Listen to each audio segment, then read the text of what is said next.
everyone, I'm Sarah from Everyday Starlet. Welcome to my channel. Today I want to talk to you about Whole30. Now if you've been following my channel, and you should be, if you're not, be sure you hit the subscribe button, which I will put somewhere along here. But if you have been following along with me, first of all, thank you. But also you may know that I spent the month of April doing Whole30. Now if you don't know what Whole30 is, I will link all of the videos. I did like vlogs, like I daily vlogged, but I uploaded it like weekly, I daily, weekly vlogged. I don't know if that's a thing. But anyway, I did vlog the process, and I also have blog posts and all kinds of stuff. So I will link all that stuff below, which will give you a much more in-depth detail about what Whole30 was and all that kind of stuff. In short, Whole30 is basically, I don't like to call it a diet because I feel like diet is I don't know, it's a trigger word for a lot of people, and it's kind of like I like to think of it as like a detox with food. Yeah, you're not doing like an all liquid diet, but your body is kind of detoxing. You basically eliminate a whole bunch of foods, primarily sugar. Sugar is the big one. So for 30 days,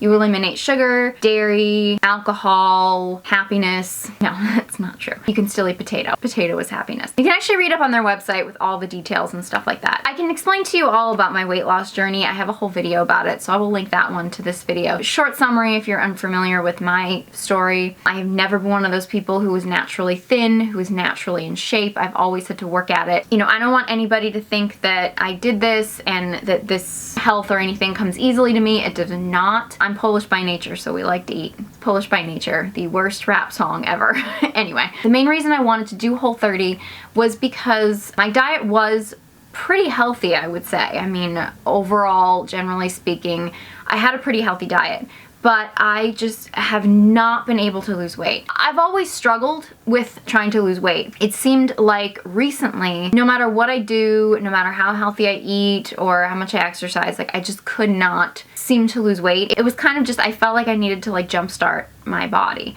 And at other times in the past in my life, I've had a lot more, I think, willpower. I felt stronger and more in control of my health, and I was starting to kind of feel like I wasn't. And so I wanted to do Whole30 as a way to sort of test myself and push my limits and just sort of prove to myself that I could do it, so that it would hopefully trigger a new sense of like renewed healthy living. I don't know if that made any sense, but that's what it is. Basically, there's a few things that I learned from Whole30. The first thing, which I think is probably the thing that most people take away from Whole30, is how much sugar there actually is in every food that we eat. There's so many hidden sugars out there. I do think that Whole30 was good because it did open my eyes to certain things. Like I'd just been eating certain things just out of habit, and it was like, oh, wait a minute, that's loaded with sugar. I also have been known I drink tea. I don't drink coffee, but I drink tea a lot throughout the day, and it was getting to a point where I was basically drinking like a cup of honey with a little tea added to it. So again, I don't necessarily think that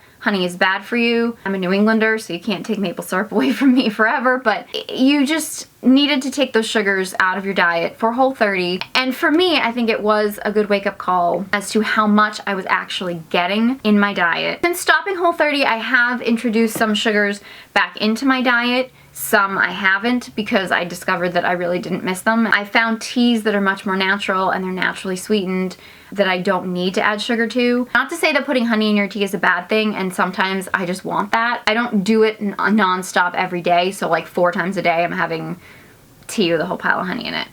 Stuff like that. I actually tried eating out once on Whole30, and it was an epic fail. They put cheese on my salad. I almost started crying. I ate around it because I was just too embarrassed to send it back, but after that I was like, I can't do it. I just can't do it. Now to the big questions that were probably the most common questions I got on Whole30 that everyone seems to be wanting to know. One thing, have you seen any results, you know, in weight, measurements, blah, blah, blah, all that kind of stuff. All right, I'm gonna confess, I didn't actually lose as much weight as I had hoped that I would. Most of the people that I've talked to that did Whole30, it seemed like lost about, say, like 12 to 15 pounds. I only lost, I would say 5. Confession, I forgot to weigh myself before I started Whole30. I was kind of just guessing at what my starting weight was. You're not allowed to weigh yourself or measure anything at all during Whole30. They want you to wait until it's over. I weighed myself afterwards, and I'm gonna guess I lost about 5 pounds, which was a little disappointing because I was hoping that I would have lost more. One thing might have been because I was eating a lot more fruit, so I was still getting a lot of sugar in my diet. That is possible.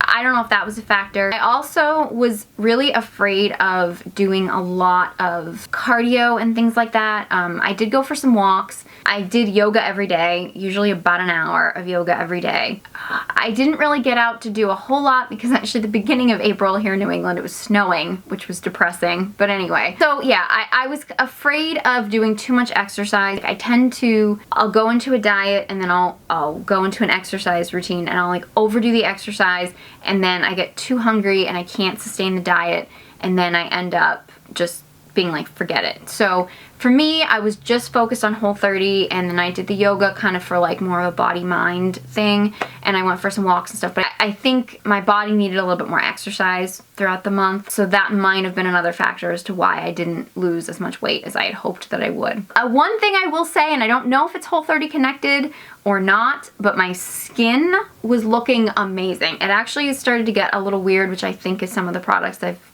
been using on it lately. I've been testing some stuff out, so I think that's what it is. But like, I'd say like the last couple weeks of Whole30, my skin was looking amazing, so that's a factor. One thing I will say, which I probably should have mentioned earlier, but honestly, a lot of people said this on the website and other people I knew that had done it. They say like the first 2 weeks are the hardest.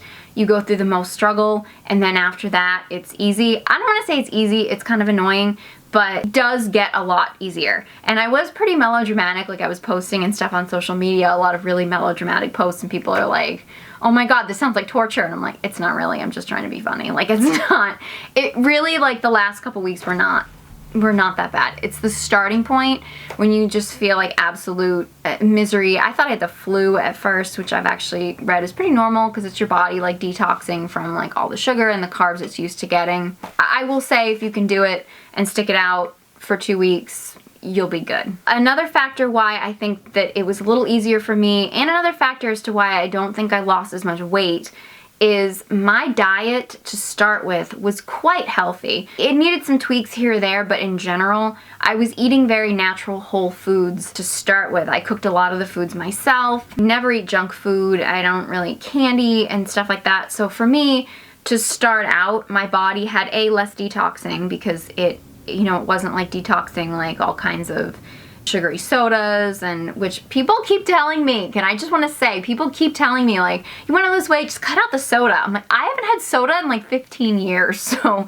that's not why I can't lose weight, people. Trust me. Yeah, so I never have soda or junk food or anything like that, so there were actually meals that I make normally that were Whole30 approved, and some of them that I just had to make small changes for them to be Whole30 approved. There wasn't such a drastic change for me that I think that's why I think I didn't get quite as much of a huge result as like other people may get, if that makes sense. Now, would I recommend Whole30 to people? I think it really needs to be a personal choice. I think it's all about what you want. I think it could benefit you. I will say that there is two groups of people that probably are not ideal for Whole30, and that's vegetarians and vegans. There is a whole section about that, I think on the website, or an article about it. First of all, Whole30 is not conducive to being vegan. They state it right out that their diet philosophy just won't work if you're vegan. Mainly because there's too many foods that get cut out that vegans would need in order to get all the nutrients that they need to get in their diet. So it just wouldn't work. Being a vegetarian, I think there are some adjustments that you can make to make Whole30 be a vegetarian diet. They also say if you are like a partial vegetarian and you eat like, say, fish and eggs, which some people do, that you could very easily get through Whole30 just eating fish and eggs as your protein. And I'm not a vegetarian or vegan. I actually had given up dairy, which I should have mentioned back in that healthy diet thing. I'd given up dairy a while ago because I feel like it was making my allergies worse. So I'd given that up already, which again made the process a little easier. I'm not strict vegan, but I've given up dairy. I'm not a huge protein eater. I do like to have some meatless meals here and there, and I like to get my protein more from like, say, grains or beans, and you can't have any grains, you can't have any beans, legumes, anything. You can have nuts, but it's just, for me, I'm not a big fan of eating meat. I can kind of eat it when it's like hidden in other things. I've considered being a straight up vegetarian. I've tried being vegetarian. I've danced on the side of maybe vegan, but I just don't think, for me personally, I don't think it works for my body. It just, I've tried it and it's not ideal for me, but because I have such a difficult time getting protein in my diet, cutting out like non-animal product proteins, I don't think was good for me. So if you have trouble getting protein in your diet, you don't like to eat a lot of meat and stuff like that, and so you need to get it from, you know, grains or plant sources or something, Whole30 may not be ideal for you. Would I do it again?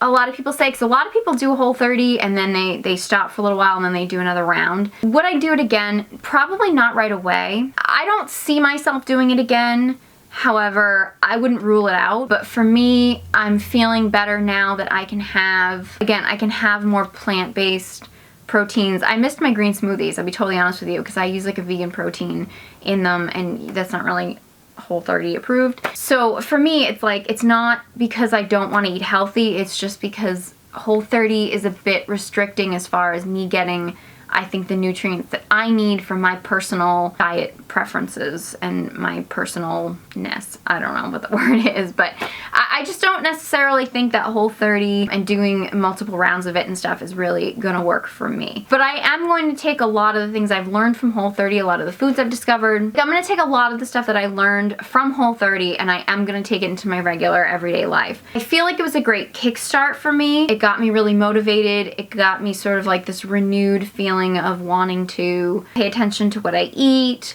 not just eat out of habit, you know, really put even more focus than I normally do on the things I eat and the things I put in my body. I've been actually working out a lot harder and a lot heavier because I'm feeling stronger, I'm feeling more motivated. My workout routines have gotten a lot more intense, which is making me feel good all over. I'm actually getting like some cut muscles in my legs now, which is kind of so yeah, and I'm hoping that maybe doing that, maybe I can start doing a few more fashion posts. I do notice it's ironic that since I stopped doing Whole30, I've started to notice that my clothes are fitting a little bit looser, and I think that's because Whole30 kind of was like the food kick in the butt that I needed, and now that I'm kind of like back on, I think, a diet that is a little bit more practical, sustainable, and healthy for me, physically and mentally, I'm doing a lot more physical activity and getting a lot more exercise, so I think that's the benefit of it. So am I glad I did it? Yes. Am I going to do it again? Probably not right away. Maybe someday, but probably not right now. So yeah, I hope you guys found this video helpful. This was just kind of me rambling about it, but you know, I thought this might be something that you guys might be interested in trying or been curious about or something. I feel like it's getting a lot more popular, a lot more people are doing it. So if you guys have any questions or anything that you want to know about, you know, Whole30 or, you know, health or fitness or whatever, I mean, I'm not necessarily an expert, but I mean, I've been on diet since I was like 8 years old, so there's probably nothing I don't know about health and fitness at this point in my life. So if you guys have any questions, comments, concerns, anything about Whole30 or any health and fitness, anything, or any videos that you want to see about health and fitness, if you want to know more about like my exercise routine or what I eat in a day or blah blah blah, like anything like that, then please let me know. Leave it in the comment section below. I would love to hear from you. If you enjoyed this video and found it helpful, please give it a big thumbs up and be sure you subscribe to my channel so you don't miss any of my future videos. Thank you guys so much for watching, and I hope you join me next time. Hi everyone, I'm Sarah from Everyday Starlet. Welcome to my channel. Today I'm doing another battle of the contour palettes. I actually compared these sort of holy grail contour palettes, the Anastasia Beverly Hills and the Kat Von D Shade and Light. So I will link that video to this one so you guys can check that one out if you want. That one actually, it got so much positive feedback and you guys loved it so much that I thought, why not go around and try to find more palettes to compare. I actually saw this Maybelline Master Contour Face Contouring Kit at the drugstore and I decided to pick it up, and I was going through my makeup collection and I decided that, you know what, I want to see how it compares to my Tarte Park Ave Princess.